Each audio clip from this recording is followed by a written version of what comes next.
Direct না করলেও কেউ করে তা সাপোর্ট তো করি, এজন্য পাওনা হচ্ছে।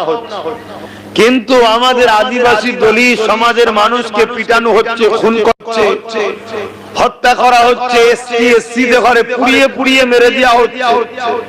ঘোড়ার পিঠে উঠার জন্য মেরেছে, কেন? তুই নিচু জাত, ঘোড়া চাপবি কেন?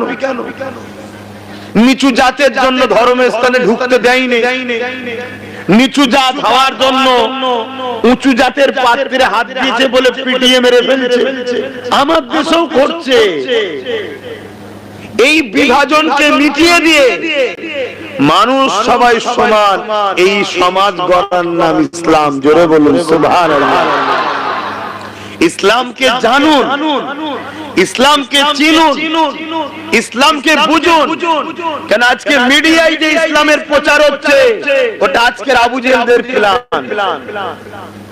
কেন আবু জেহেলরা চায় ইসলামকে যদি পিছিয়ে পড়া গরিব মানুষ জেনে যায়, তাহলে আমাদের অত্যাচারের হাত থেকে বাঁচার পথ হবে ইসলাম। সব ইসলামে চলে যাবে। যেমন গরিবে নওয়াজ যখন এসেছিলেন, এদেশের পিছিয়ে পড়া, শোষিত, লাঞ্ছিত, অবহেলিত, গলায় ঘন্টি থাকতো। ঘন্টি শোনো ভারতের ইতিহাস। কেন? এই ঘন্টি যখন যাবে আওয়াজ হবে।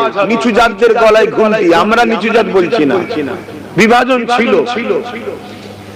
তখনই বন মানে উঁচু জাত যারা, তারা ওই দরজাকে বন্ধ করে দিত। ওদের মুখ দেখলে নাকি অশুভ হবে। শুনছেন তো নাকি? গরিবে নওয়াজ হিন্দুস্তানে এসে বললেন, আরে মানুষ মানুষের মুখ দেখলে অশুভ হবে, কেমন মানুষ? মানুষে মানুষ এত বিভাজন কেন? সৃষ্টিকর্তা ওকে গরিবের ঘরে পাঠিয়েছে, তোকে ধনীর ঘরে পাঠিয়েছে। সৃষ্টিকর্তা ওকে এক বংশে পাঠিয়েছে, তোকে আর এক বংশে পাঠিয়েছে। এ তো সব সৃষ্টিকর্তার পরীক্ষা। এ অহংকার, এ হিংসা, এ বিভাজন ভালো নয়। গরিবে নওয়াজ এই অত্যাচারের বিরুদ্ধে আওয়াজ তুললেন।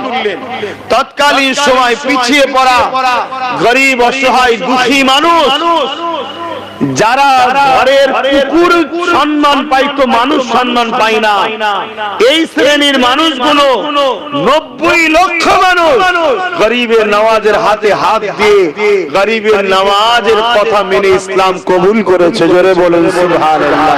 আরো জোরে বলুন সুবহানাল্লাহ।